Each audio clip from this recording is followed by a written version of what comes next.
tea room today. We're doing something a little bit different today. We're going to be out on the high seas um, talking about how we move tea around the world. And in addition, I thought this would be a really great chance for me to share with you all about storage of tea, because I know that's something that a lot of people have questions about. So feel free to send your questions over to me about anything, really. You can ask questions about what's going on behind me, why we are out at sea, and of course any questions about the storage of tea. And actually the tea that I'll be drinking today is a tea with questionable storage. So I thought it would be kind of fun to taste that tea. So this is a tea that I've had in my warehouse. And since I've had this tea, I've been in several different warehouse and storage conditions. And I found this old package of tea from 2013 that has been left open. It has been exposed to the air. And I haven't seen or touched it or done anything with it in, the 7 odd years since I first received that tea. Hey, Kayla Bear, good to see you. Yeah, let me know if everything is coming out clear. I had my internet provider technician come this morning and he assured me that everything is all good now. So I shouldn't have any more drops or any more issues, but you know how it goes. So our audio for today, outside of these peaceful seaside noises from our wonderful, well, the video's still a little catchy. What a bummer. That's, I've been speed testing it ever since the guy was here, and it's like bouncing around, but at least it's not at, how's that, 0.5 upload speed, which is a really bad upload speed. But it's not too bad. All right, good, Caleb. I did reduce the video quality so that it will be less risky on the upload. So maybe that's the little slowness that you're seeing there. So yeah, let me know if you see any issues. So the audio is coming from the high seas, as well as some beautiful steel pan music that and this is steel pan, not to be confused with the hang drum or the hand drum, which I have shared in my streams in the past. But this is a steel pan, and for some reason, when I thought of today's topic, when I thought about being on the high seas on a traditional clipper ship, I thought of steel pan music. I lived in the Caribbean for a while, and steel pan is a big part of the culture there, and really fell in love with that music. And so I made a nice little playlist of some relaxing, modern steel pan music for us to enjoy while we're out in the middle of the ocean, moving some tea around the world. So my inspiration for today's session actually came from an article written by our friend Dan Robertson in Stir magazine. So I'll be sharing that article, and he just kind of gives an update about current logistical issues, mostly due to the pandemic and then also the seasonality. So I'll get into that. It's not a very complex article to look at, but just kind of an update of what's going on in the tea industry, and of course, things that will inevitably affect, the price of our tea and the available nature of the tea that we love. So,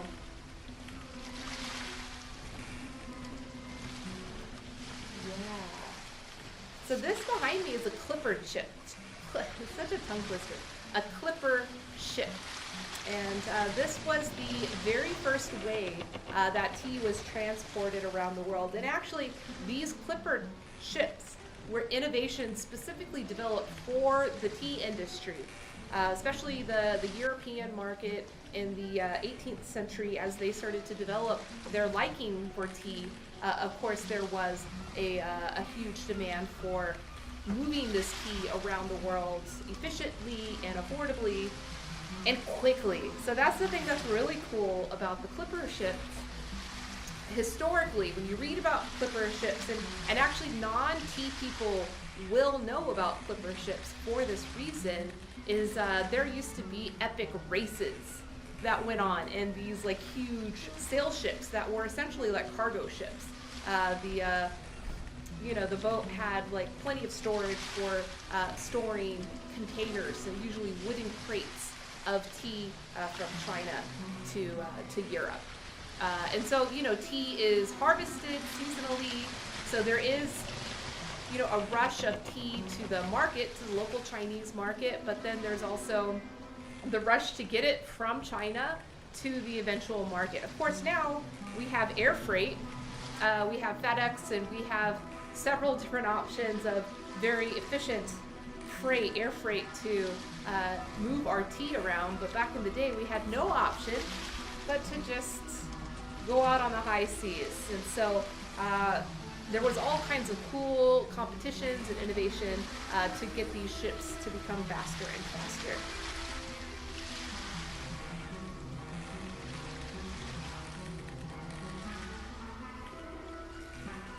How's everybody doing today? Yeah, that was a good one. I like that. That rendition. That was a cool little composition there. Woo! They're like a bunch of wild pirates out here. It's getting crazy. Getting crazy.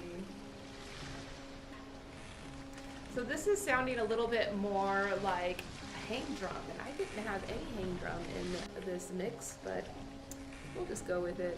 It's cool. You went geocaching. Did you find anything good? Did you find anything? Let me know. You found 6.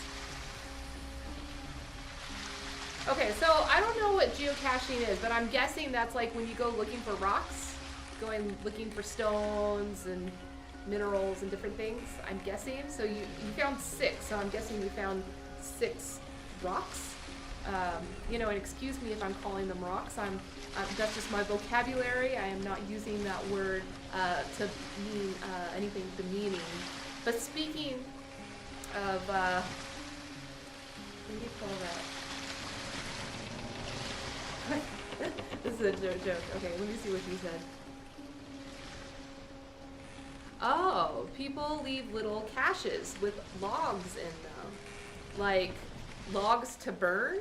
I don't know, Kayla. I'm really new to this. This is all new vocabulary. I heard you and Joe talking about this with each other, and I didn't know what this geocaching was. So you said they can be ammo boxes, plastic tubs, spare key magnet boxes, etc. So, like, people purposefully leave this stuff out, or is this just stuff that's just like accidentally out, or they misplaced? And logs are paper that you write on. You use GPS coordinates to find them. And then, like, do people like post the GPS coordinates where they leave stuff? Is this a game? Is this like a mobile app? I feel really dumb asking all these questions, but no question is ever too dumb. Oh man, I'm gonna get my tea started. Hi Instagram, good to see you guys. I like this. So both on the internet and on Instagram, I am broadcasting from a clipper ship. People hide them. And then, like, where is all of the information held? Is there, like, a website where you log in these GPS coordinates? Or is it, like, it's literally on that piece of paper? This is, like, a very analog arrangement. I don't know. It sounds like fun. It's a game, and yes, an amazing adventure game that you're down to play with anyone at any time. Is this like that game? I heard that there was a lady in North Las Vegas yesterday that found, hey, Snake Eye DIY. Yeah, I heard that there was a lady that found some kind of like symbol, like a Z symbol under a bench in a park in North Las Vegas, and she won like a crap load of money. Is it like that? What? You're keeping it mysterious, Kayla. You're afraid to reveal too much and give it all away.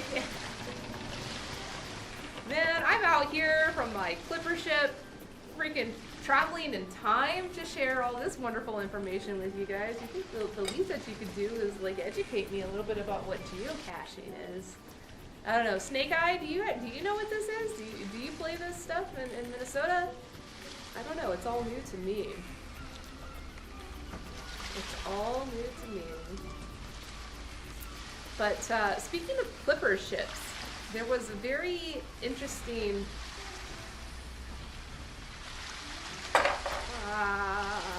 what? Geocaching. I don't know. I am watching the monitor. So like I'm watching the live feed on Twitch today and it hasn't stopped yet. So I don't know. It's a little delayed, but it hasn't stopped totally. Maybe it just stopped on Facebook. I don't know. Okay, and there is an app. All right, I'm gonna download this app and we could play together, Kayla. We could play together for sure. I like this. Maybe I'll hide tea. That'll be my thing. I'll hide tea all over the place. Oh, so Snake Eye does know geocaching. I guess I'm like the only loser that's been, you know, like stuck in a cave not knowing what it is. Hi, Sensei. Good to see you. He's my people. Yeah, I'm sorry, Caleb. Not your people. I'm more into like the X marks the spot on the treasure chest. That's so funny. I thought geocaching was like finding rocks. And then I was gonna say my most obnoxious rock joke. I don't know, I'll tell it to you anyway. I haven't done really like a joke that requires a response with the punchline on the live streaming yet, but I'll try it right now. All right, so what's dumber than a 20-pound bag of rocks? The hippie carrying around the 20-pound bag of rocks. This is cool. I get to laugh at my own jokes. That's a really good one. I hope you guys all enjoyed that joke. But you learned about it from one of your online dating matches? Well, that's cool. I guess there's some good coming out of online dating. I mean, I'm sure there's lots of good coming out of online dating, but usually it's kind of a waste of time. Although you learn a lot, such as geocaching. So yeah, I'm gonna drink some oolong tea that I've had stored in my warehouse since 2013, and I haven't touched it, and it's in this bag. So like, first of all, it's not in a great bag. Like even the bag that the producer sent the tea sample to me in. Aw, Snake Eye. Okay, so there is some good. There is some good that comes out of OK Cupid. Okay. Congratulations. Awesome. Yeah, so this bag that the producer sent to me is a pretty crappy bag. Like, this is not ideal packaging. In addition to the not ideal packaging is that it's ripped open, and this bag has been open, you know, the whole time. So since 2013, this, you know, bag of tea has been sitting in my warehouse. You know, it's been, maybe the temperatures have, you know, gone up and down, and really for tea storage, that's kind of the most important thing, is to keep a consistent temperature, a consistent environment for that tea, versus, you know, letting the temperature go up and down. You know, there's no like perfect temperature, it's just consistent. And, you know, with all of the movement that I've done, since I've gotten this tea, I think I've moved to like 5 different warehouses. So there has been a lot of variability in the storage conditions, so not the most ideal. And the reason why I'm going to drink this tea today is because I'm talking about tea logistics, I'm talking about how we move tea around the world, and then also talking about storage of tea, because those things go hand in hand. So a lot of people always ask me, what is the ideal storage conditions for their tea? And this is not. But I'm still going to drink it and still show you that it's actually probably still pretty good. And so, you know, all of this kind of stress that we have about like having the perfect conditions for everything may not be as important as we think. So just a little experiment. I haven't drank this tea. This is actually not a tea that we sell, and that's the reason why it was kind of abandoned and left in the warehouse for so many years. But it's good to have around for practices like this. So Kayla says, you left him a note and a geocache and thought that was incredible. Oh, so that's kind of romantic. You guys were like chasing each other around and hiding notes for each other. COVID is pretty bad for dating. It's really bad. Yeah. It's like your initial interaction with each other is immediately potentially a political... It's like before you guys can even really get to know each other, like the first question is like, oh hey, do you want to meet up? And it's like, I don't know, I have these boundaries for wanting to meet up, and like they could be completely on a different page, and that's immediate political conflict in your potential dating partner. So I could see that being kind of annoying, but that's also a filter, because you could be wasting your time going out on a bunch of dates with people that, you know, because you were PC with each other in your initial interactions, you didn't get to understand each other's like perspectives until later on, when you realize, wow, this person's a COVIDiot. Isn't that the name they give him? All right, so I got my warmed Guy wand here, and you know, I warm it. You prime your wares to have a better, you know, brewing and drinking environment for the tea. But it's also good in the evaluation of the quality of the tea when the teaware is heated with the dry leaf inside. It releases a lot of volatiles, a lot of the aromas from the tea.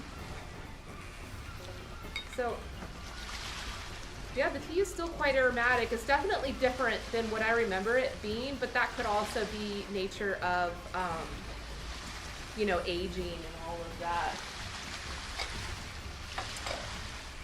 This is really, it is frustratingly so. I mean, okay, so here's the question, Kayla. Like, if there's no COVID and there's no filter, like, and that means that you get to have more dates, but then those dates don't lead to anything, what's worse? Like not having the dates in the first place, or you know, wasting your time and your emotional capacity for meeting people that you probably shouldn't have been meeting with in the first place? I don't know.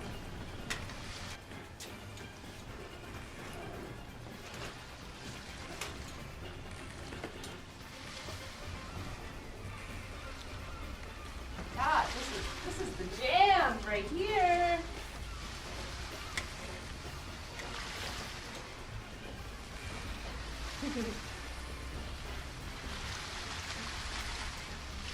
What? Okay, guys. There's somebody watching on Instagram right now that just literally commented this, and I'm gonna share it with you guys. So Sensei Gung Fu, thank you so much, Sensei. Sensei says, I can do a broadcast for you. I'm doing a project for 1 million euros concerning the cosmos and growing tea on Mars. Yes, please. We can do something. I'm gonna message you, Sensei. We should do like a special stream. Yeah, that's interesting. So tea on Mars. You know, I'm also kind of working on a project related to that because one of our investors is a, you know, one of those crazy billionaires that gets involved in a lot of cool projects. He is kind of like an Elon Musk, where he's like investing in innovation specifically around like sustainability-minded initiatives. And he is housing a NASA project on his ranch property on the Big Island in Hawaii to create biodomes for researching living on Mars and growing food too. And so that's why when he invested in us and he was asking us about, you know, the farmers that we work with, and we said tea, and he says, oh, let's grow tea on Mars.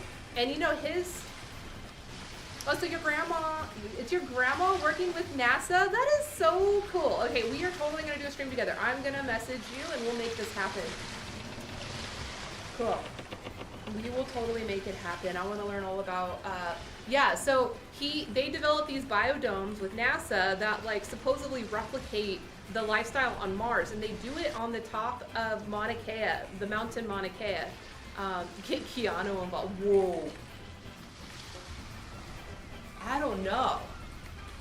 I don't know about that. I mean, if it was like a telephone booth outside Circle K, I'd say yes, definitely get Keanu involved. But like, we're talking about growing tea on Mars. I wouldn't trust Keanu with that, really. But yeah, so they build these biodomes. Oh wait, no, are you talking about the movie Biodome? That's Pauly Shore. And little side note about Pauly Shore, he has a new movie out that I just watched that's totally freaking ridiculous. But if you loved Pauly Shore as a kid, it's kind of fun to see what he's up to now. I think it's called The Guest House. The movie is called The Guest House. He plays a very obnoxious guest house tenant. But anyway, yeah, they're building these biodomes so that the astronauts will live in those biodomes and like do different projects, including farming things and trying to build innovations in farming. And the purpose of this project is not that, my investor really wants it's not that my investor really wants us living on Mars and that like that's our future. It's like, oh, we got to get to Mars because we need a different future. No, the reason why he believes that investing in innovations to live on Mars will develop technologies that will help us here and like resolve the issues that we have here currently. And so, yeah, his whole idea about growing tea on Mars or growing tea even in these biodomes, replicating life on Mars, he says that like the astronauts will have to figure out how to grow it, how to harvest it, how, to do all of that, and more than likely have to create like robotics to do that. And so he says, if we create this kind of technology for our project, like that's going to be technology that could be applied in the real world with your tea growers. So that was kind of a fun conversation to talk about like little like robotic tea pluckers, making the tea. So yeah, I'm gonna get in touch. Twitch, do you guys agree? Do you want Sensei Gunfu to come onto a stream with me and talk about growing tea on Mars? If you guys are into it. I mean, maybe if we're lucky, Keanu will come. I do have some contacts. I could pull some strings. I mean, he's not so washed up. But speaking of Keanu washed up, Keanu, I'm sorry. I'm so sorry, Keanu. I didn't mean to offend you that way. I did see his most recent movie, and it was so bad that I forget the name of it. But it was really bad. And it was like, whoa, Keanu. Whoa. What was that? Oh, well, so no, that's Bill and Ted. So he did make a Bill and Ted remake, and I did not see that one. But I saw this other one, and I can't remember the name of it. If someone in chat remembers it or knows what I'm talking about. But it's like this total, like, raunchy, like, B or C rated feeling. Your family has a tea farm in Dushanbana. Your name is Jacob from Slovakia. Because tea healed your cancer? I mean, I love the story. Okay, please, like, let's do a stream together. I'd love to talk with you about your experience, about your tea culture, and of course about your family's tea farm in Dushanbana. Which mountain is it on? Yeah, so the movie is really bad, but it's like a horror, like, smut, softcore porn movie with Keanu. So, I mean, if that sounds, like, interesting to you, which I guess for some women would be, but, like, it's not, like, an empowering thing for him. It's actually pretty... the movie leaves you feeling pretty icky, but it definitely has some, like, softcore elements to it. I forget what it's called, but it's really bad. Keanu is, he's digging hard right now, I think. So, I think him coming on my stream to talk about growing tea on Mars would be the best thing for his career. Alright, let's drink tea.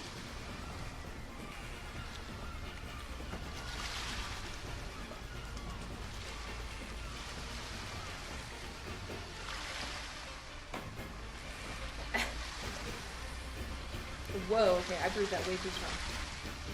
Ah, but it's good. Ooh, it tastes like apples. I don't remember this tea ever tasting like apples before, but it's now tasting like. Start live 5 hours. What does that mean, Sensei? Are you gonna go live? Because if you go live, I'll watch yours. If it's in 5 hours, I can definitely check that one out. Yeah, Snake Eye, that might be a good date night idea for you and your girlfriend. Yeah. Yeah. It is, it's sexy. It's got sexy points to it, but it also has some very uneasy horror parts to it too. But there's Keanu. At the end of the day, it's Keanu. What's y'all's favorite Keanu movie? Bill and Ted is my favorite. Like anything else, like yes, Matrix is good, and it's like a freaking pillar of, you know, my coming into adulthood, you know, like I feel like Matrix, the whole series of the Matrix movies kind of followed along, just kind of like the Lord of the Rings did too, you know, as I was becoming an adult. But Bill and Ted, come on, that's just like, that's childhood magic right there. You love Wizard Chomei. What is Wizard Chomei? I mean, I know Chomei, but what's Wizard? Is that a specific kind of Chomei that you like? I've never heard of that. Alright, I'm stacking my 2 infusions together because I can. And you can too if you like. But of course, if you like to keep your infusions separate because you want to evaluate each of them separately, that is perfectly fine as well. So do what you like. This is your tea table. Well, I mean, this is mine, but when you're serving yourself and your guests, you can choose how you want to do it. How do you say it? Nazdravi. Nazdravi. Cheers. I've heard that one before.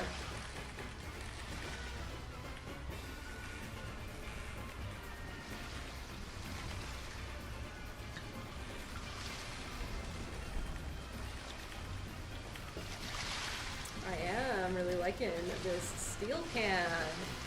I haven't really listened to steel pan music in a while. Even when I lived in the Caribbean, it was a very unique thing to hear. You know, like during the carnival season, of course, there's steel pan bands lined up everywhere making music like this, but steel pan all day here at Tila Tea.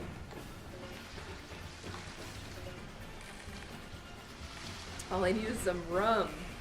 I wonder like they had rum on those clipper ships when they were transporting the tea. If like the rum was a big part of their storage capacity. We need rum for the sailors. Was that what they're called? The crew on a clipper ship. But they're called sailors. I don't know.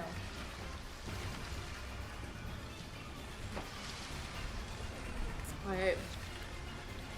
I came on here to read an article for you guys, so I'm going to do that.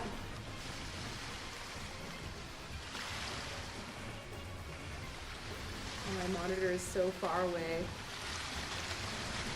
Let's see, I think it's going to be the next one here. Nope, that's not it.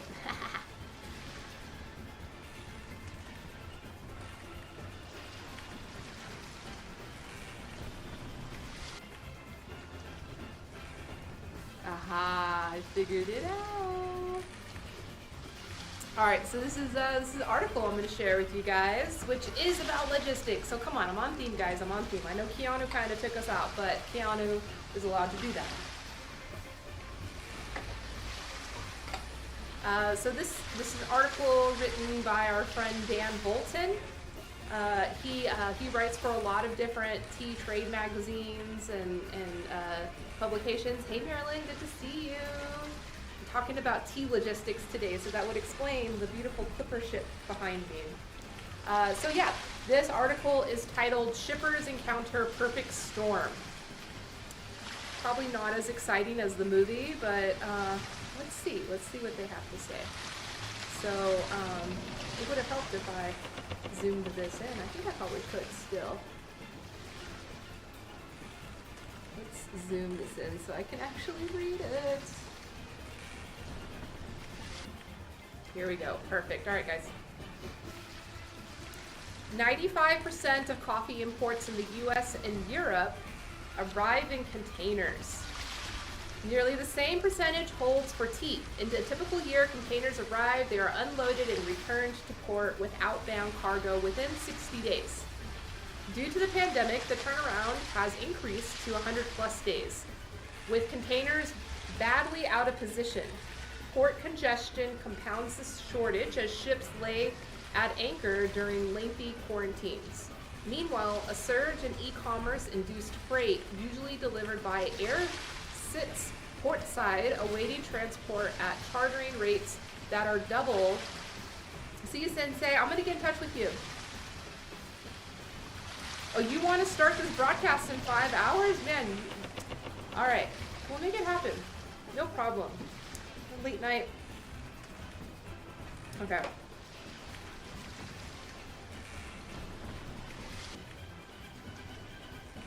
Port congestion compounds the shortage as ships lay at anchor during lengthy quarantines.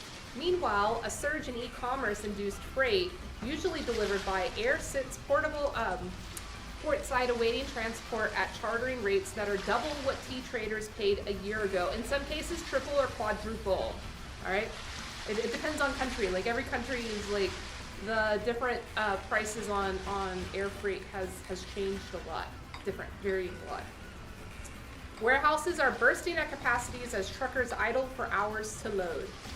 It's really the perfect storm. Supply chain and logistics expert Mirko Wojcik with Resilience 360 said from Cologne, Germany, in an interview with Transport Topics, in China, only one container is returned for every 3 outbound containers. Turnaround is even longer in India, where containers are in such short supply that shippers pay a surcharge on outbound loads. In November, China's exports surged 21% to meet holiday demand.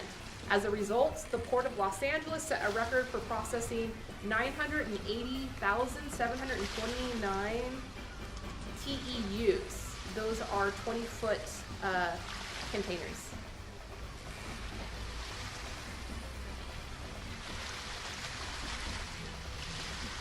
The Clipper ships are actually, they represent a lot more than just pain and genocide. Yeah. The T represents pain and genocide, if that's what you want to talk about, you know? So I'm talking about all those things, you know? Clipper ships were used in a lot of trade, including slave trade, you're right. Tea is currently used in slave trade. So, you know, if you really want to talk about these things, you better not be drinking tea bags, because that's modern slave tea. So the Clipper ship represents a lot more than just pain and genocide, although there is a lot of pain and genocide related, but we could just say that same thing about tea as well.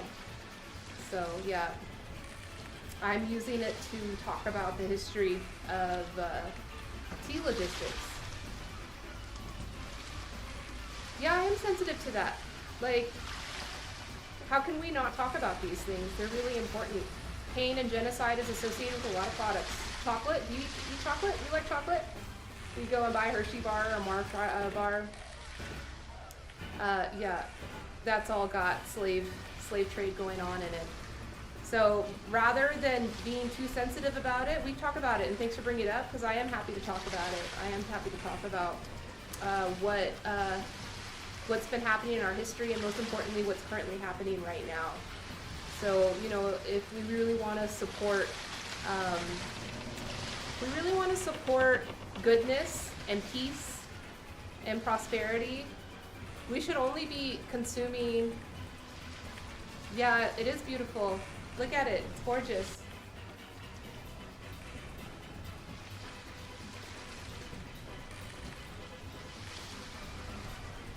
Well, you know, if you follow me and listen to my talks regularly, you would know that we are extremely sensitive to those ills around the world.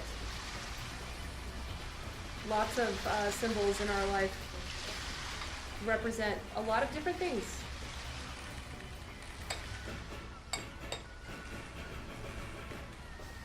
It is serious. I take you seriously. I appreciate your words. Thank you for sharing your truth with me. But you're right. Yeah, you're right. This does represent that. It is not. You know, the Clipper ship represents a lot of things. And I mean, I guess this is a good point for me to kind of expand into that. Like symbols that represent things. And you are absolutely right. But like the symbol of a Clipper ship, I think is very different than other symbols and other representations.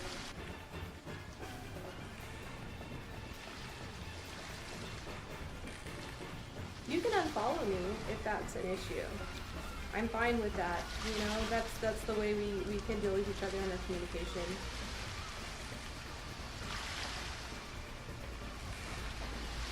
But this is a symbol of our history that represents a lot of things instead of you know, just what you said. Because we could say that about a lot of things. Now, vocabulary is differently. Like if I was using a word when I clearly had another word choice to use, or if I was to use a word and not provide the historical context of why I'm using that word, then yeah, that would be insensitive. But you know, I'm talking about history of tea here. And of course, we could talk about slave trade and tea, and that is a modern thing. It did not go away. That hasn't gone away. That is still a very important modern thing. When we talk about representation, I'm listening to steel pan music on our internet stream, and that music also represents the slave trade. You know, Caribbean cultures, which now we see represented through things like soca music and steel pan music. Those are not indigenous things of the Caribbean. Those things were imported through the slave trade. And so if we were to think of all of those things as representation of pain and genocide, you know, like it'd be a challenge.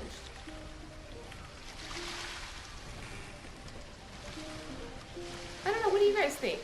This is an important topic. I'd love to hear everybody's opinion on this. Like, this visual representation of this ship, which I am using in the context of explaining the history of tea transport, tea logistics. In the tea world, the Clipper ship represents only that for the tea world, and that's the context that I'm speaking in. Now, if there's other contexts where it could be offensive or could be symbols of trauma. My name is Elise, Sensei, don't you? My name is Elise. But yeah, Elena, I appreciate you bringing this up. And, you know, we do a lot of work in anti-racism. And it's always in the nuances. But I'm sorry if this symbol triggered, you know, something for you, and I understand that it does. But, you know, I'd appreciate if you'd understand my perspective too. And, you know, if it's too much and you can't handle my response to this, then yeah, the next choice would just be to unfollow. Because, you know, it's okay. It's perfectly okay. But symbols, yeah, symbols are powerful. Thanks for bringing that up. Okay, so now you're starting in 4.5 hours. Are you doing it here on Instagram? Let me know.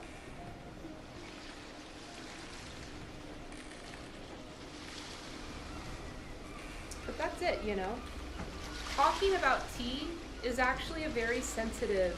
I am from the United States. I live in Las Vegas, Nevada, in the United States. Are you in China? Are you in Shushabana? Or are you in Slovakia, you said?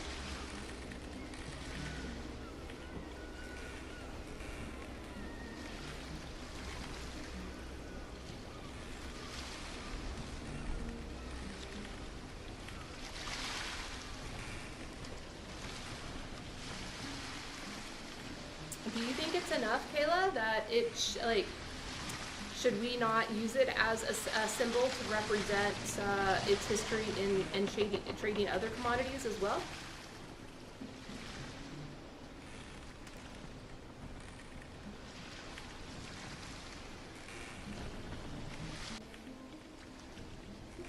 All right. Thank you for that feedback.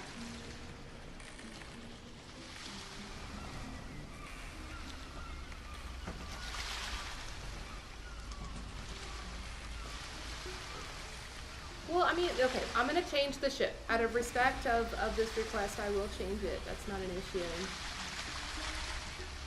But I want to ask more, and I want to listen. I want to listen and I want to learn. So I'm going to ask more, and I appreciate being able to do that. So thank you. I do want to ask about, here we go. This should be better. I do want to ask about symbols, you know, and like how to know when a, because there's so many things.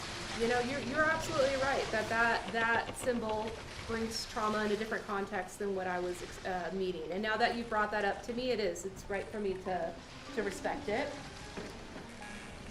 But like, how can we address this without it becoming slippery slopes? And that's something that I always ask in every kind of like social conflict that we have is. Let's see, I'll change it online too. Is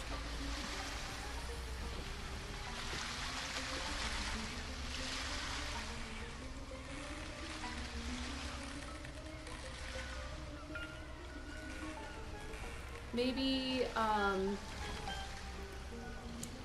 how do we most effectively communicate with someone about the symbols, you know, without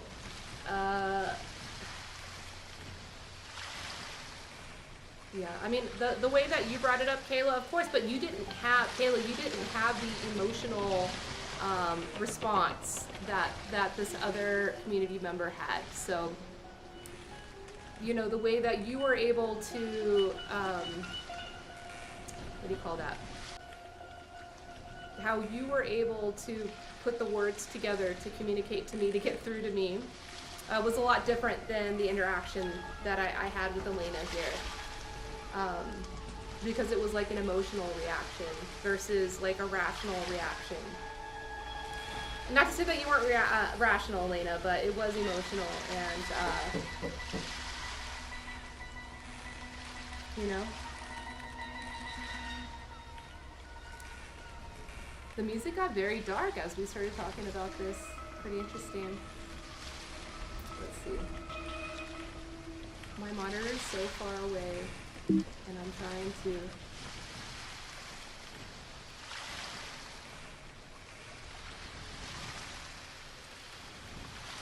I'll be right back. I'm gonna go change the oh, so you start in 4 hours and 30 minutes. You're doing a live. Okay, I'll watch your live. Yeah. So Elena, I'm gonna be back in a couple of seconds. I'm gonna go change out the clipper ship on my video as well. But I'd love to continue this conversation. I really do. I'm learning, and I hope we're all learning. We all can learn how to be sensitive, how to effectively communicate. Where should we go?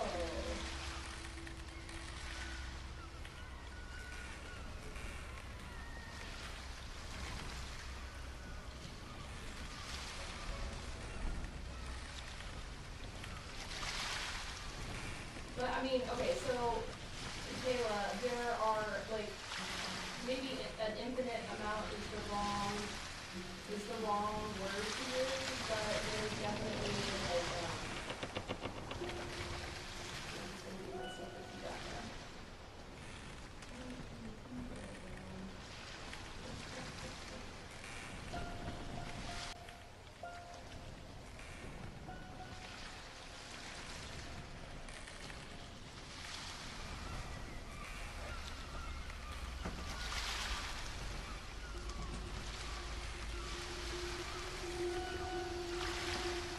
yeah. And I'm not trying to ask somebody not to have an emotional response, right? Because that's natural. They're the one that's actually is triggered by that trauma that like I can't empathize with one bit, you know, because it's not my trauma. So you're right. and ask. And I was just like, I'm not like, I'm asking like a general question. I'm asking a general question about effective communication. And yeah, your response, Kayla, is the answers that I'm looking for. You know, even though they may be hard to read, hard answers to read. But you know, like, this is probably something that's going to happen again and again and again. And how, you know, like, we all can become better people from every side by learning. You know, I have my triggers, especially since you know, I've taken on a newfound pride and responsibility in helping my peers around systemic, you know, sexism, because that's a trauma that I'm directly related to, and I can empathize with. And yeah, it's a lot to navigate and learn how to do. So Kayla says there's a term called intention versus impact. As the oppressor, or, you know, white people, our intention does not trump the emotions of someone, of the person expressing their aggression. And the video is pushing for you. See, so that works out better then. Yeah, so it was a win-win. It was a win-win. But it's true. You know, Elena, your truth that you brought out was important, you know, and it made an impact. It made a change. So that was good, right? That was good. And everybody learned something new. But, you know, and that's it too. You know, there's a lot of power in having the confidence to speak up. And there's even more power in developing your communication. And so that's like the thing with the sexism I was talking about. Like, when I first started doing it, I was like super knee-jerk reaction to things, and was not very effective in my communication. And sometimes it still happens, especially if it's like a really strong emotional trigger that I have. I still am responsible for it. But I have learned in my experiences of talking, you know, with my friends and with my family about it, is that one, it is always say something. Always say something. And then two, you know, always resolve the conversation. So, Elena, I hope you're still here. You can see that you posted a photo from the, where did you post it on your Instagram? I'll check that out soon.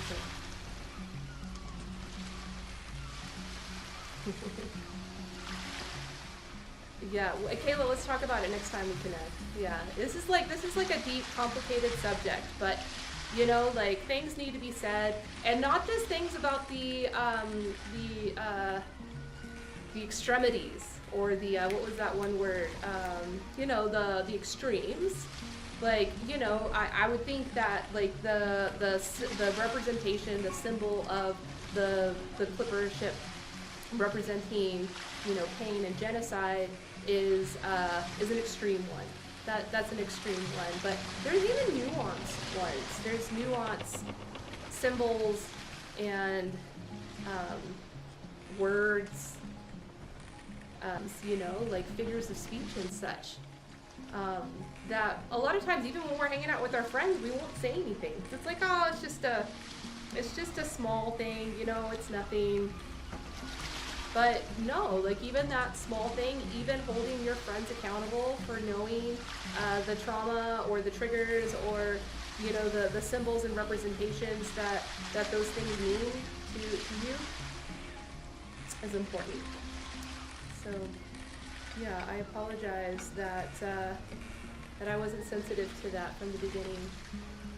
But we all learn, and we can all become better. But you know, oh man, it's a tough one. It's a tough one. But you know, there's all kinds of symbols, right? Like even the symbol in the tea bag. Like, the majority of the tea that's currently being sold in the market is being made, you know, in a very unpeaceful, violent circumstance. And people don't know about that. You know, and I wish that they did, because then if they did, you know, we could really understand you know, how our world is working, and make the choices of knowing, you know, what are the things that we want to support and are truly valuable and important to us versus what we're being marketed. What we're being marketed to feel good about. You know? So Elena, thank you for that. And Kayla, thank you for your assistance in that process.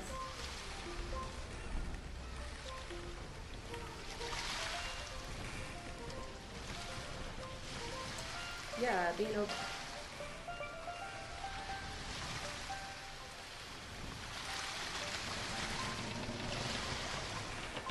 Yeah. You know, I'll be really honest, you know, in my experience, and I don't have a lot of experience, you know, with the history of the clipper ship, but in my experience, 100% of it is associated with the tea trade and with the culture of speedy delivery and you know, fast voyage around.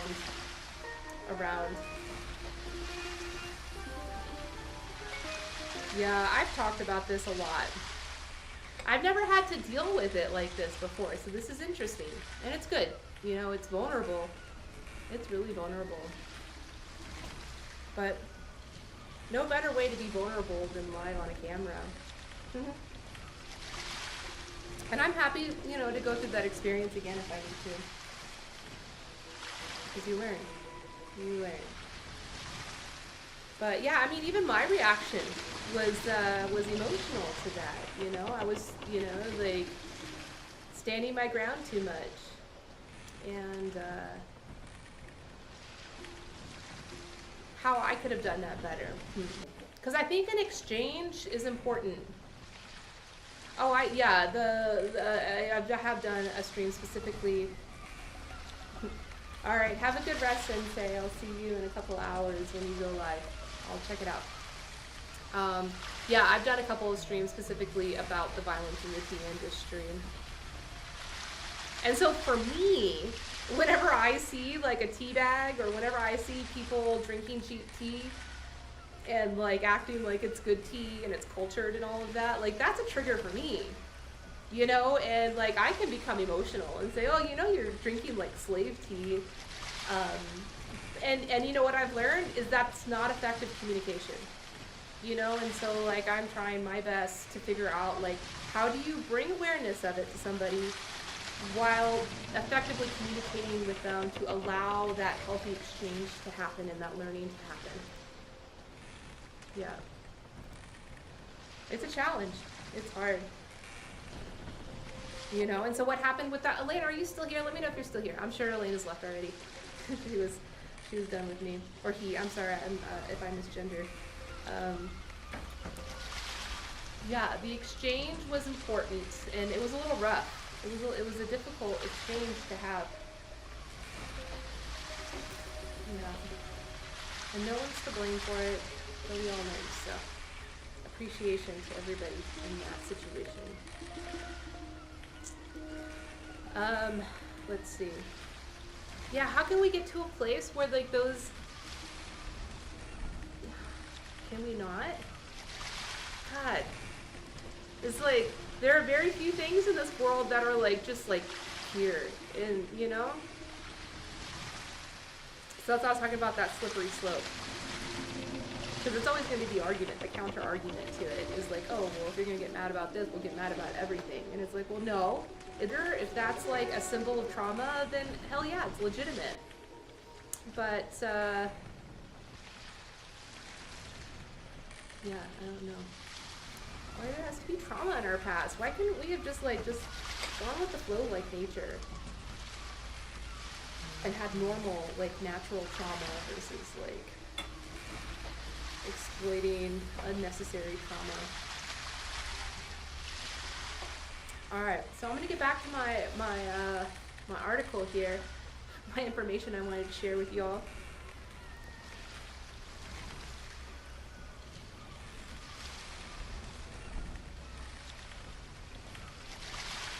All right, so Kayla has some good. An anti-racism group that she's in, a woman leading it, always suggests bringing in diversity when talking about these topics, have representation from more than just white people. That's true.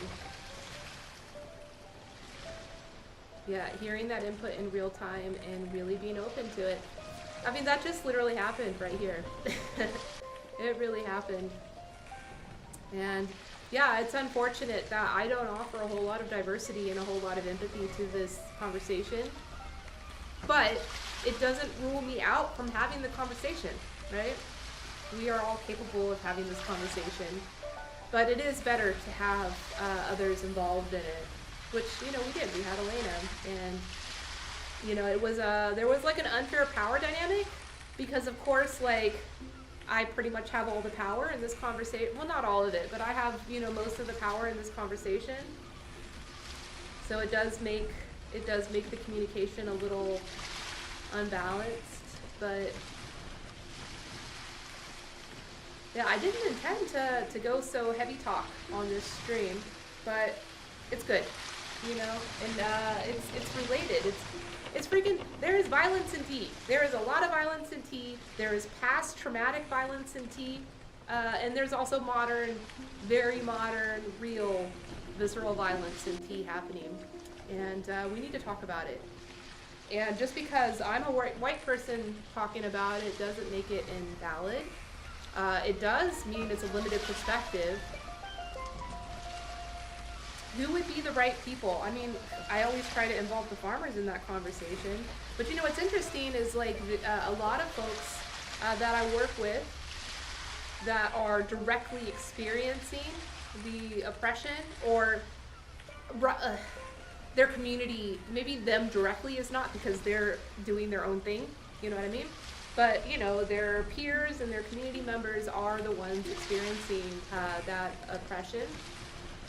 I have requested for them to be more involved in these forums and bring their direct voice involved versus, you know, me just secondhand sharing the stories.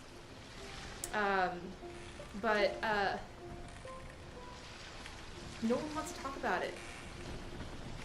You know, like the rest of the world is still not at like the point of evolution that like maybe American society, or I don't know what kind of society to describe it as, but like I feel like my culture and the culture I come from here is like very receptive, and like we're at a period where people are being encouraged to speak up and to say things and to hold their friends accountable, and especially to hold businesses and marketers and educators accountable for sensitivities and such.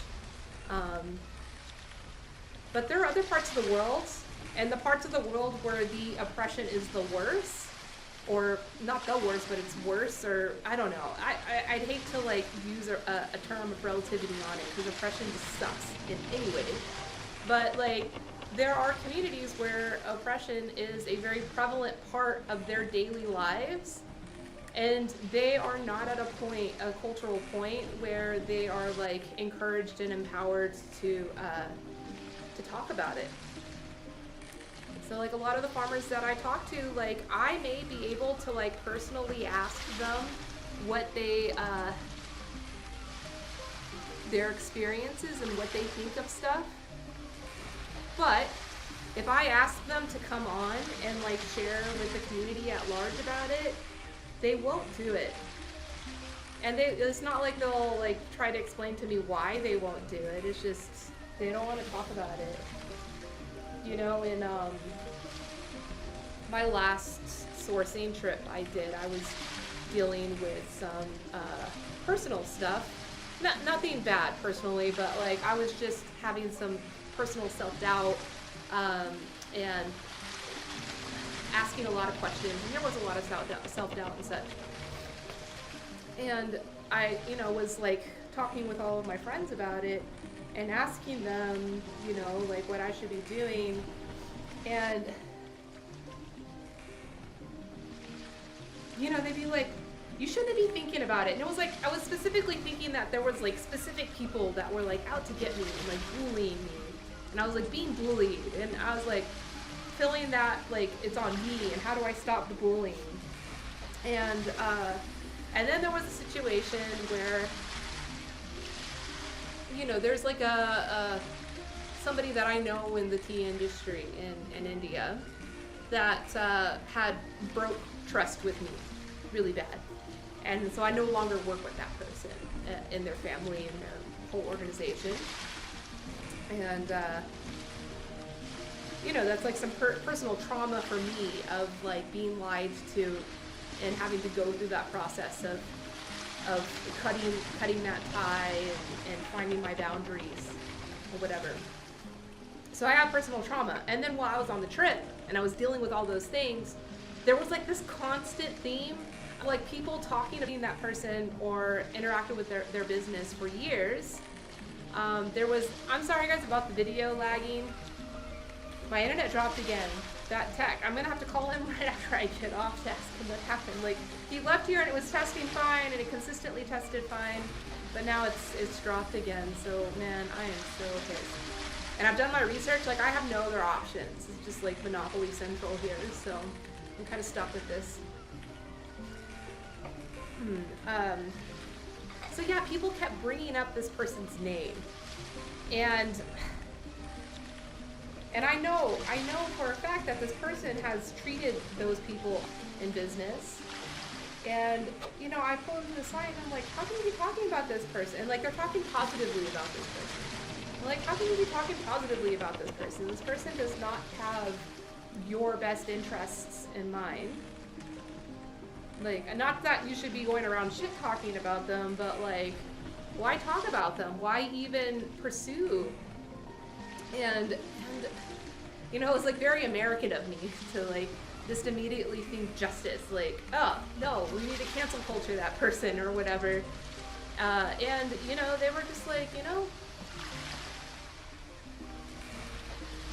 we don't do that. Like our culture, we're not seeking justice. We're not trying to, make sure that everything is fair for us all the time. We just don't talk negatively about things. We're not. And so I feel like that's kind of related to the cultural difference why people won't talk about the realities of what's going on. They don't want to, they see that as like shit talking versus, trying to build a more conscious culture, like what just happened in the past like half hour. It's hard work though. It's different hard work. All right, so an update on the tea. I have now been drinking this, it's stacked 3 steeps of the tea.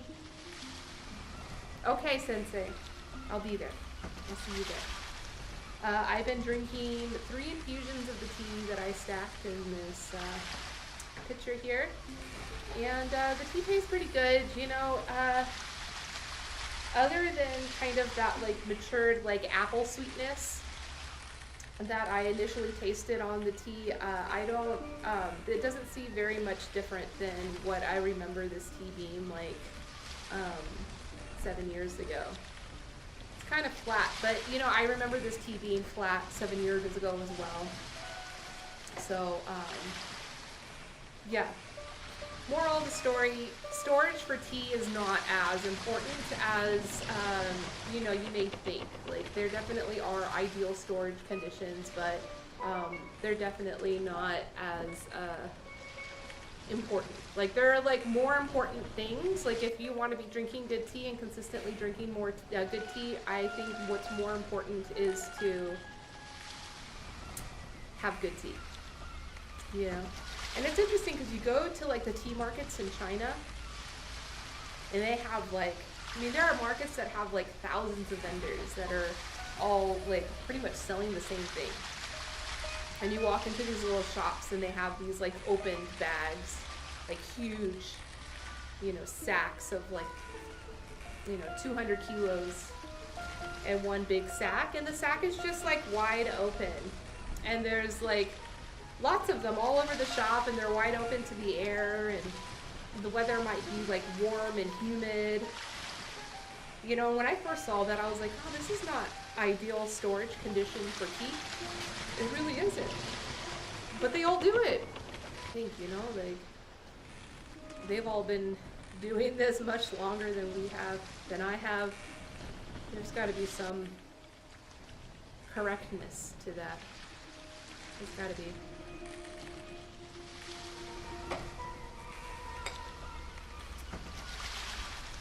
So yeah, tea storage is not as important. What's important is that you have good tea to start out with. And the next thing is that you have some kind of consistency to the temperature and the condition for the tea, the environment for the tea, but it's not as important. Because, you know, this was stored very poorly and it still tastes okay. I probably wouldn't have even noticed the difference. And actually I do have this tea stored properly. I'm gonna be right back. I'm gonna go get that tea and then I can side by side it and see if there's a difference.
Alright, I take that back. I was wrong. I don't have that tea. It's okay. Aw, Kayla, thank you for the love. Yeah, thank you for the love. Thank you for the love and the patience. I'm like thinking in my head, over and over again about how I responded to that situation. I could have done much better. Oh well, you learn. But I will say that my stomach is starting to feel uneasy from drinking too much tea. You know, this is not the greatest tea. Of course, I'm not selling it. So it is kind of making my stomach feel a little uneasy. What also is making me feel uneasy is my freaking internet speed here. Let me do another test, see where I'm at currently right now. Okay, so my download is great. Wonderful. It's my upload.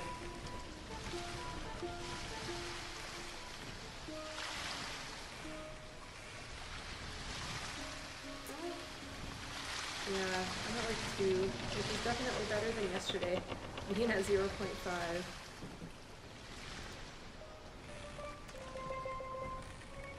Alright, I'm gonna go get something to put in my stomach really fast.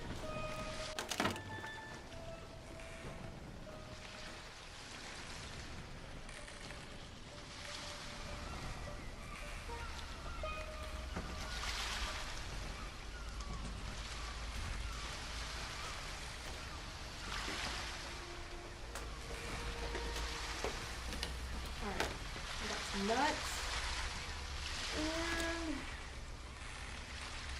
chocolate. The nuts will probably be better. The nuts will probably be better. So this will happen sometimes. If you drink a lot of tea on an empty stomach, which my stomach is not so empty, I ate, but I guess I'm just reacting. I'm just reacting to this tea. I'm feeling a little nauseous. That'll happen. So all you gotta do is just eat a little snack. It's simple. So I've got some roasted salted almonds here I'll snack on. That should help me out.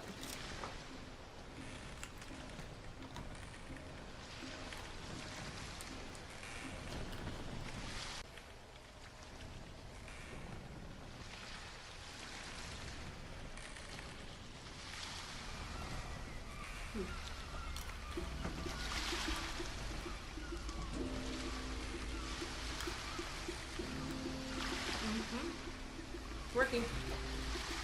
And I got some chocolate. Cute. Cute little chocolate too. I'll have some of those. And I'm ready. Alright, I'm gonna finish the article again. Finally.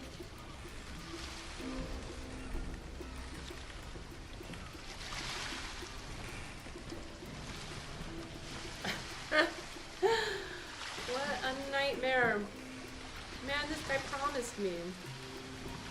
He promised me. My brother thinks that they have started to realize how much, you know, how much upload I've been doing in the past few nuts. And, yeah, I'm like not even testing at 2 now. Bummer.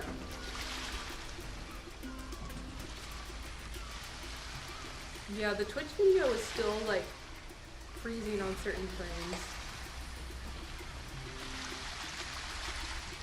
Alright, well, I'm just gonna finish my little conversation here about this article.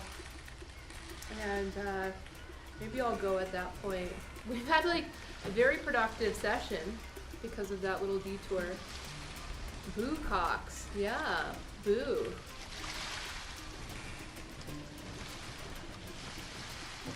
Cox. Yeah. Freaking monopolies here in Vegas. That's violence right there. To a different degree, but that's oppressive. You know? There's so much oppression going on. So we all need to voice. Make our voices heard. Everything. In everything, even if it's simple conversations. Just do it. Just do it. Lean into it. And if you make mistakes, and you learn from them, and you get better. Okay, so in November, China's exports surged 21% to meet holiday demand. As a result, the port for processing 980,729 TEUs, or 20-foot containers. That is a lot of containers. That's almost 1 million containers just in this holiday season. In China, there are simply no containers, in China, there simply are no containers to spare. Container manufacturers are racing to meet the shortfall, but the total output is 300,000 containers per year, a small fraction of the 180 million in use. Wow, there are 180 million containers, but the production capacity is only 300,000. How did so many containers get made then? Damn.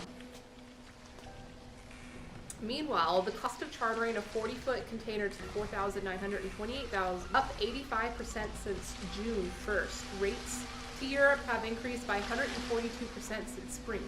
Rates to ship tea from China to Singapore are up 300% since October.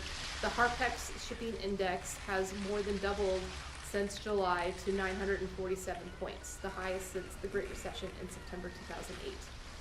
Out of stocks are so common that prudent buyers purchase far more than typical to retain a competitive advantage. The practice only adds to the backlog.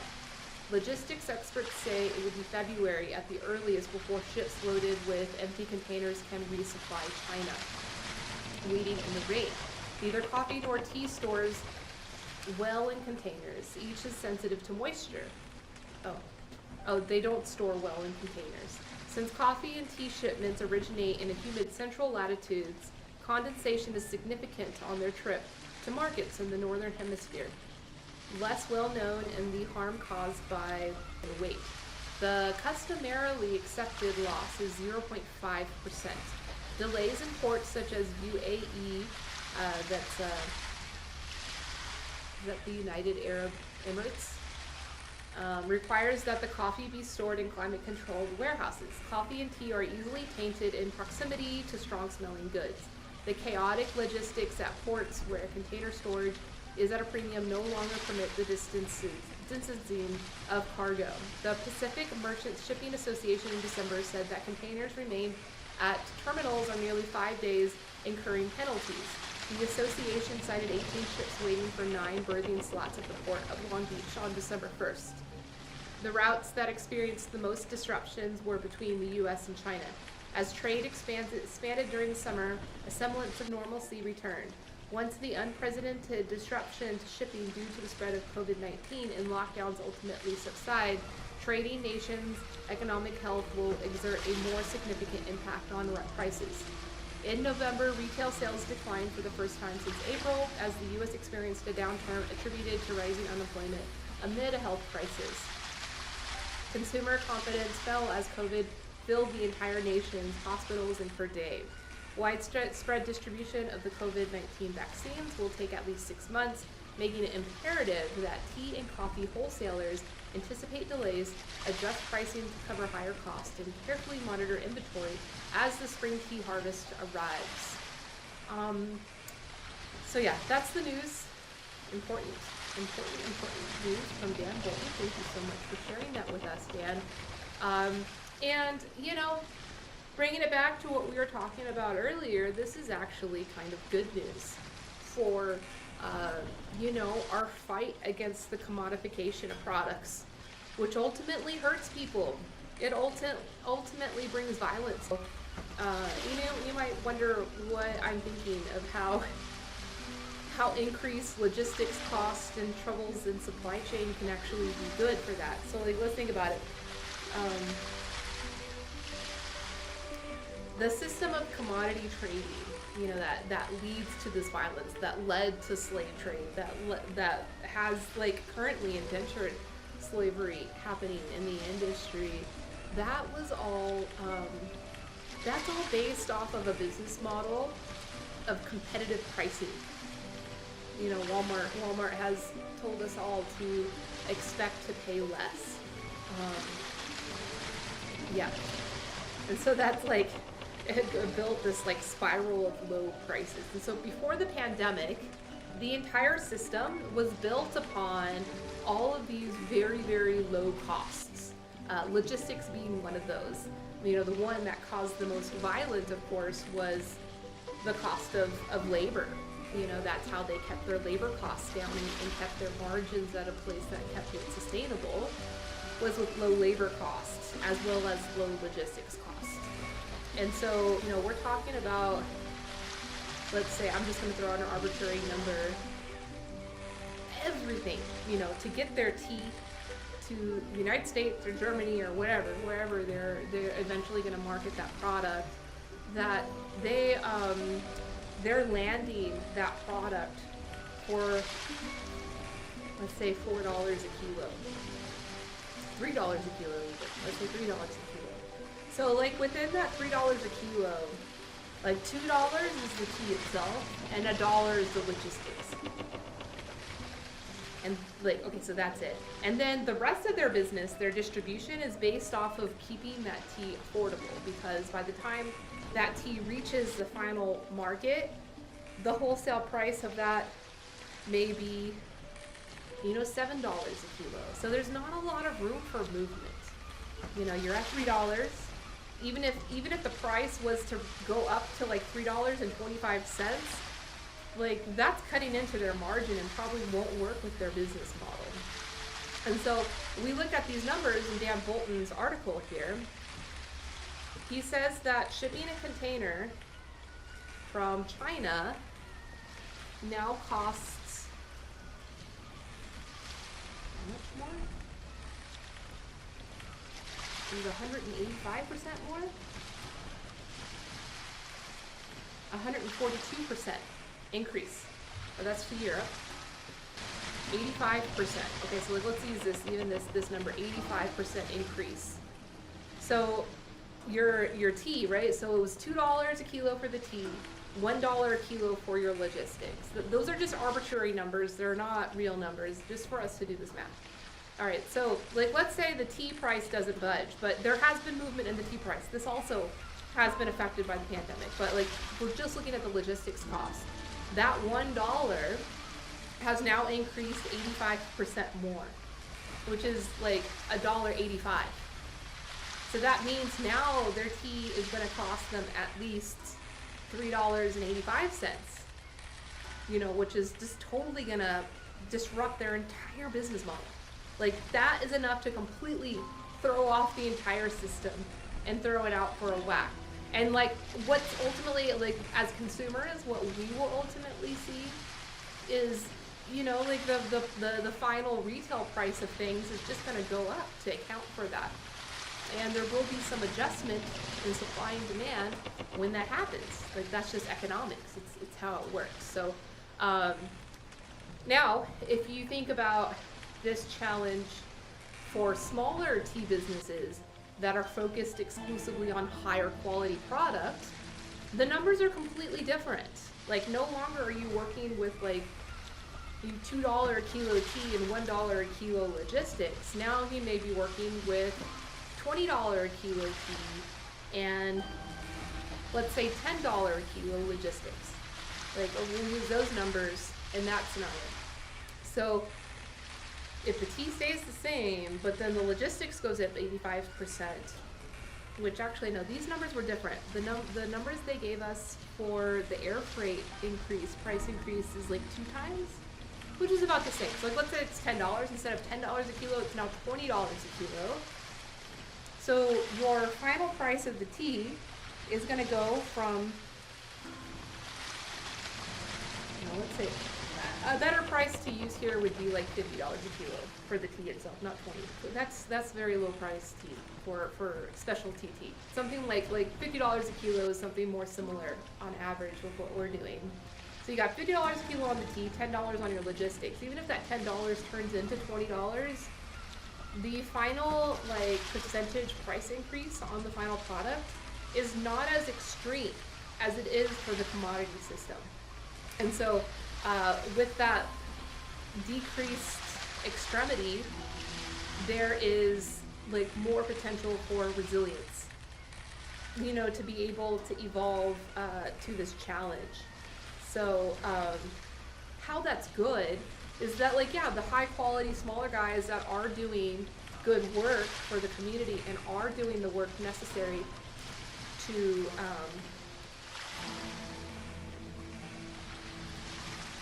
remove the violence from tea and just from everything, agriculture specifically, I'm talking about in this situation with commodities.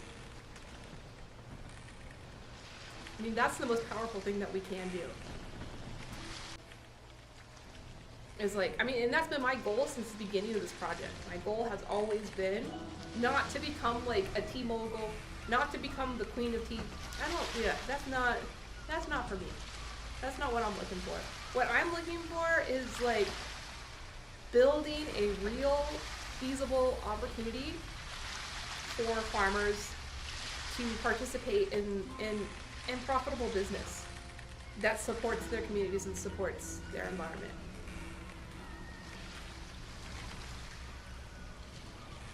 Because the oppression that they feel is specifically from that commodity mentality.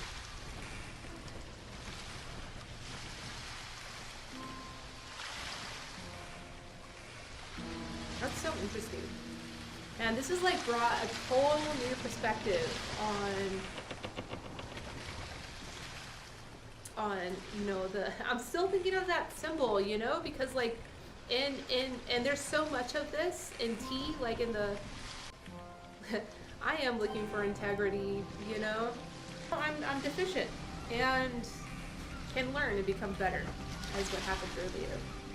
But yeah, no, that whole experience is bringing this whole new light to me, because in like the marketing of tea and the storytelling of tea, there's all of this like romanticization around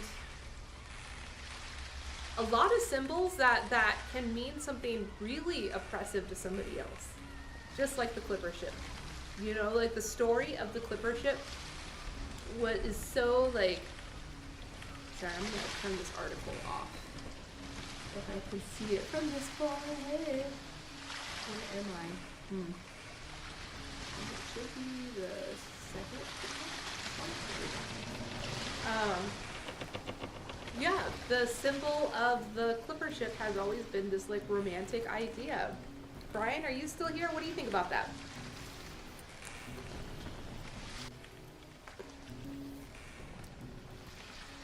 And so yeah, we need to retell the stories through different symbols, through different stories. I mean, okay, so the most famous story of tea, another romantic story, is about Robert Fortune, who's a Scotsman that legendarily was hired by the East India Company, the UK government, the British government, to essentially spy.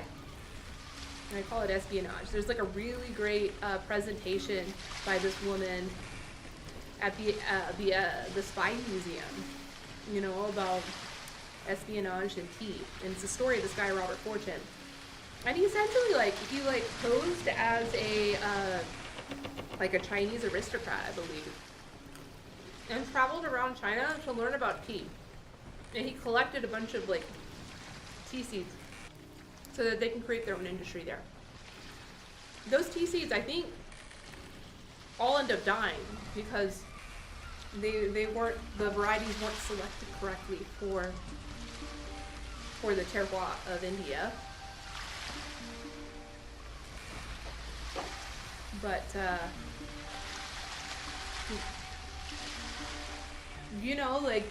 was such an impressive experience, just going and stealing and being dishonest and conniving. But yet, that story, when it's told by tea people, is so romanticized. And I made that mistake today. Maybe not consciously, but I have to take accountability for my actions. So yeah, I made that mistake. It'll be better. So I will also make my peers aware of this as well. There's a chance to make a new. So here's the new. 3 years ago, there was this report published by this organization called Forum for the Future. They are a non-profit economic think tank that evaluates different economic situations around the world. And they wrote a report called T 2030. And maybe 4 months ago, I was reading that report aloud on a stream. And one of my friends got me really excited while I was reading it out loud. And so how the report was laid out was they did research on the industry, they looked at everything going on, and then they made forecasts of what the industry is going to look like by 2030. And what the sustainability is going to look like, what production is going to look like.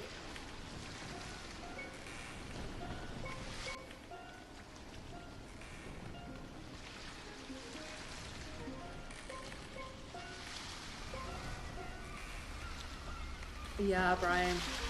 So, offline, Brian, I'm going to tell you the context of what happened because you missed it.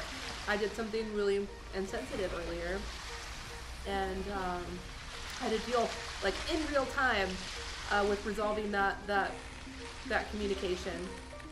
Hey, Outwalking T, good to see you. Thanks for joining.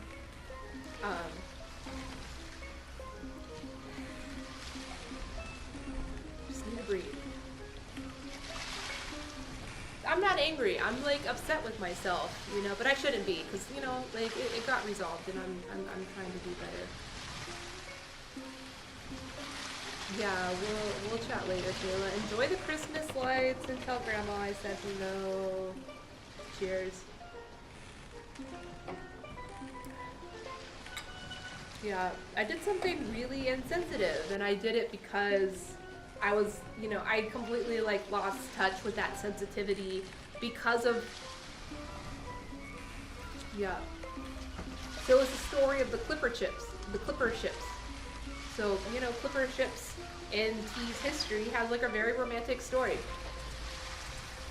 But it brought up it represented something different for somebody else that didn't know about that story and didn't care to know about that story for good reason. Trauma response. Yeah. It's valid, and I'm so grateful that happened because it made me aware. Of course, my initial response to it was a stubborn, egotistical response, and that's what I'm so upset with myself with. It wasn't as egotistical as it could have been, but it definitely was egotistical, and I need to improve on that. But yeah, it brought up some trauma for somebody else who their immediately traumatic response in your body. Yeah, it's hard. It's hard. That stuff's deep. So all we could do is just try to communicate through it. And so like I was just trying to explain my intention in that story that I knew, the perspective that I knew, and then, you know, I was accused of being insensitive in a pretty aggressive way, which, you know, I understand. It was an emotional response, it was a traumatic response. But I came to learn, and so that's important. Oh, my response, the egotistical response, is also a trauma response. You're right, you know, because no one likes to be, no one likes body supremacy. But, you know, I think, Kayla, like there should be a term more broadly than just, okay, so you've recommended that book before, My Grandma's Hands. And I did not. I still have it open in my browser to order it. I just didn't order it. So I got to do that now. But, I mean, this is something that can expand beyond just the race power dynamic. So there's so many layers of oppression and trauma. Not just race. Of course, race is like a really valid one, and that's relevant to what we're talking about today. But, how do you talk about, like, how could you return that white body supremacy to something more broad? But the egotistical response of, like, and we've talked about this too, about, like, the vulnerability of, like, admitting that you don't know everything. Like, everybody's so afraid of being ignorant or being doing the work necessary. Yeah, Brian, this is heavy. Like, today's stream got heavy. Just out of nowhere. But it's good, because it's related. You know, like, I'm talking about issues in logistics and real time. Like, modern history right now, like, everything is out of whack. The whole commodity trade is completely in question because of what the pandemic has done to our, like, shipping logistics. And that was the reason why I chose the Clipper ship, because whenever you talk about tea logistics, like that, you know, the legend of, like, the racing ships that were, like, in a hurry to get the new harvest of tea to Europe, like, that was, like, that's the symbol that people use. And I wasn't sensitive to knowing someone else's perspective. And then whenever I was called out on it, my immediate response was one of ego, you know.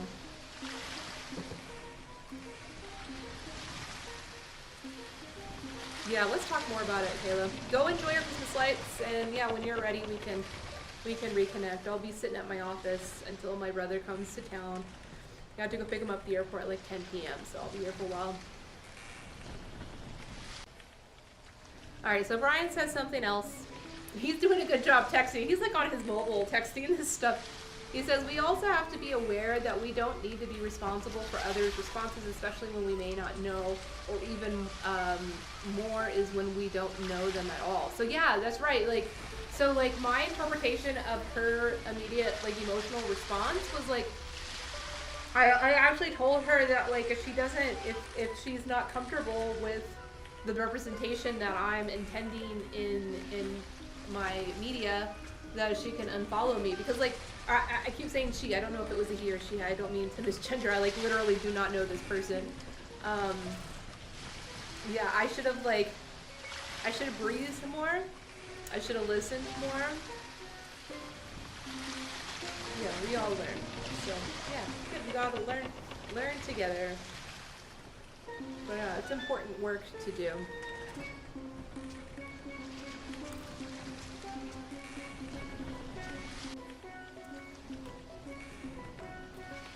Like, immediately I was, like, too afraid to admit that I made a mistake. So my immediate reaction was to, like, defend my intention. Which is totally the wrong thing to do. You know, I'm going through this conflict with some other friends of mine. Oh, this music is getting, like, really avant-garde. It's cool, though. Avant-garde steel pan.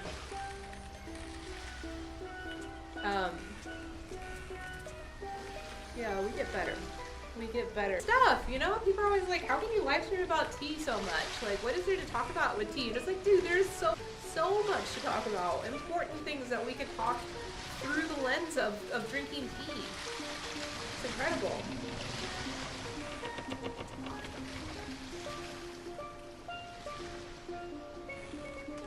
So much. So yes, the almonds definitely were game changing and helping my stomach.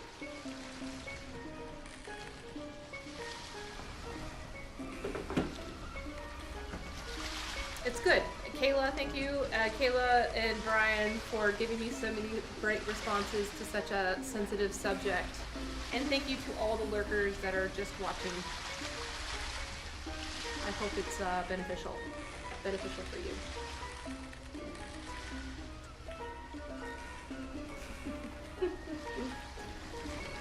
Draining and vulnerable is exactly it. Yeah. Today's stream has been exceptionally draining, but it's okay. I mean, what's most draining is how frustrated I am with, you know, my internet speed. It started out good and then it just dropped. And I'm like, just like moving frame by frame. But I'm meaning to do that. At least my audio is coming through fine.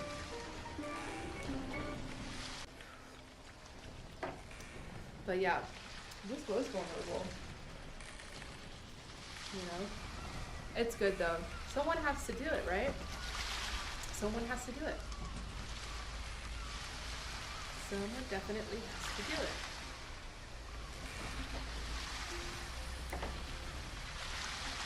So yeah, Brian, I don't know if you were here for when I read the article, but just to summarize, this was an article by Dan Bolton in Stir Coffee and Tea magazine about the current situation with logistics from China and India. So basically, there has been a huge holdup of able to leave China.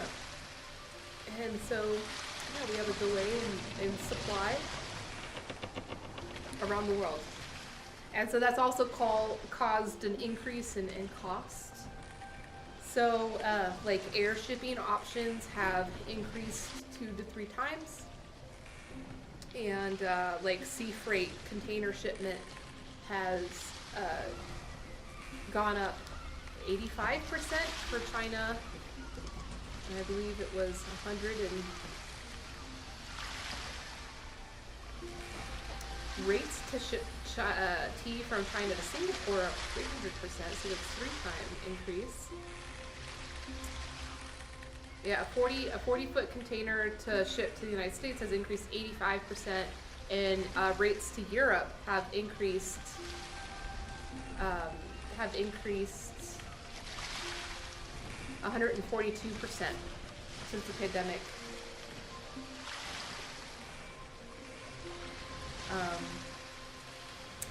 So basically, costs and supply are, you know, really being threatened right now, and it's kind of good news. It's kind of good news. You know, it's not good news like for me as a business person. Like, I'm struggling in it, but like it's good news for this overall fight. You know, that we're all in to show our peers and inspire our peers to value more and to support goodness, because the commodity system will be so much more felt by, like, the commodity system will feel this pain much more than the specialty business system. So that's the good news.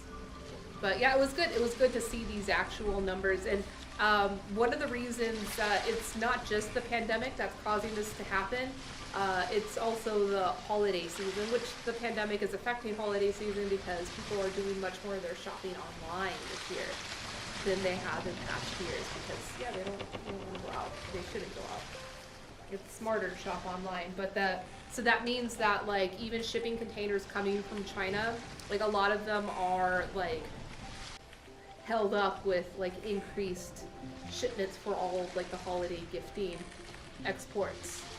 But also there's like a literal shortage of containers. Like, so much stuff has been shipping from China for all of like our increased online ordering that there's a shortage of containers. So I'll read this. I'm going to read this paragraph again because it was good.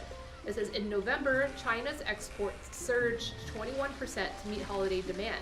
As a result, the Port of Los Angeles set a record for processing 980,729 20-foot containers. Almost a million 20-foot containers in 1 month. In China, there are simply no containers to spare. Container manufacturers are racing to meet the shortfall, but the total output is 300,000 containers per year, a small fraction of the 180 million in use. So like, even if the logistics company did have capacity to send more, like there's literally not enough containers to ship out. There's like a shortage of containers because so much stuff has been shipping from China to us because of the holiday season and all of the online shopping going on. Interesting, yeah?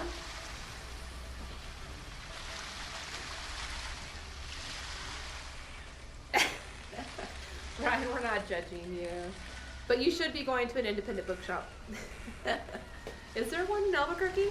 I'm sure you guys have an independent bookstore there. We have a great one here in Las Vegas in downtown called Writer's Block. And that's where I go do my book shopping.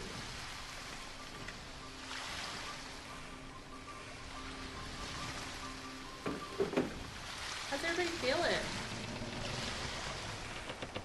People are here. That's a good thing. I'm grateful for that. Yeah, you didn't hear that on the shipping containers. Yeah, that's interesting, right? Super interesting. So yeah, there are challenges. And so like a challenge like that is like that's probably gonna have the ports backed up just because of that, just because of the container shortage. That's probably gonna back up the ports for like, I don't know, 6 months maybe. You know, outside of the pandemic, outside of all the stuff happening with the pandemic. So, yeah, these are all pains that we're gonna feel for a long time to come.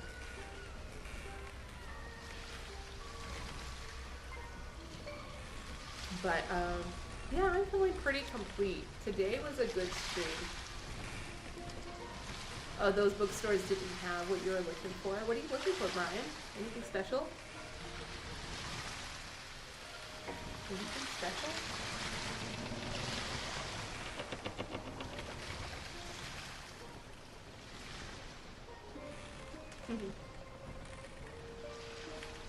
Well, I think I'm gonna go. I think I'm gonna like get some work done on this beautiful Tuesday.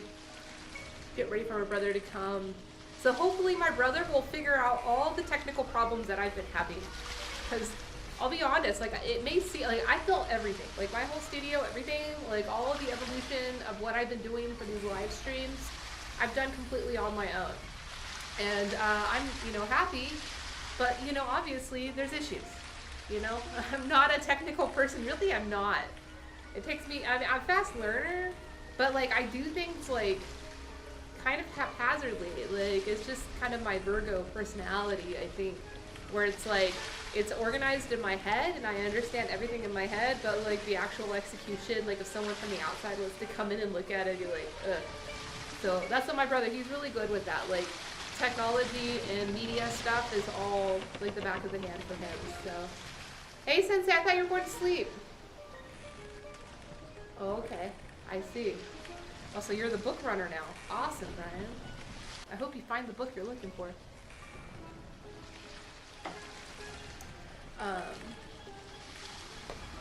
Yeah, so hopefully by tomorrow when we start streaming, we'll be completely okay. And he will physically be here, so like he'll be able to operate everything for me and see where the problems are and make sure that everything is like crisp and well focused.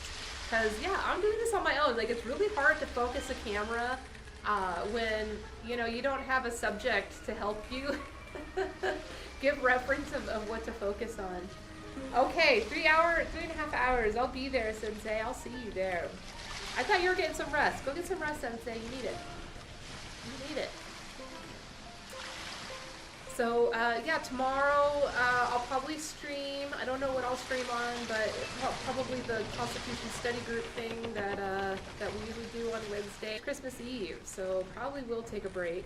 But a really special stream coming up on Monday. My family's in town. My sister and her kids. I've got 2 nieces and 1 nephew. Very talented people. I am going to have a special family stream. So my family's going to come here. We're going to have a couple of different fun art and craft activities. And I'm going to let my family share their talents if they're down for it. I hope they are. I'm setting everything up for them. I'm hoping to get my nephew and my nieces stoked about coming and sharing and making some cool stuff. So on Monday, that would be a fun family tea party. I'm looking forward to that. So like that's the next definite stream. Maybe tomorrow, because I got to practice tomorrow. So I'll stream tomorrow. I'll figure out something that we can talk about. And we can learn together. Just like we did today. Today ended up being like, I was like not expecting that. Like today I was expecting just to like read this article, talk about these things, but a really powerful thing happened. And you know, that's the beauty of live streaming, is sometimes you just have to go with the flow and let the community guide you where you need to go. I do like you, Nunti. Do like Puer. Have a good night, Brian. Alright guys, see you next time. Alright, and who should we go raid? You guys have any ideas of who we should go raid? If not, I'm just gonna pick something on my own here.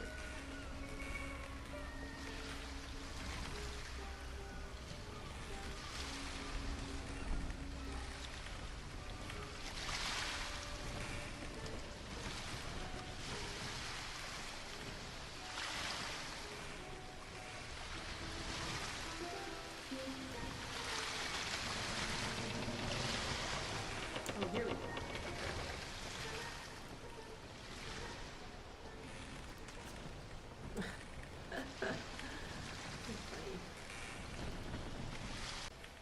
Twitch.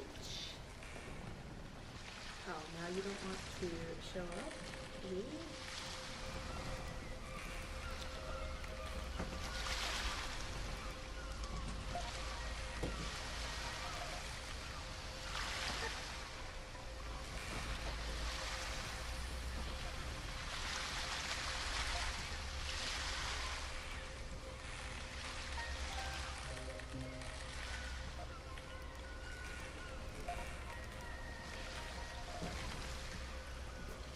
Yeah, I'm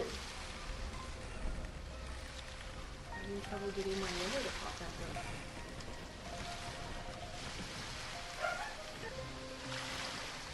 Bitcoins. I don't know, someone's there.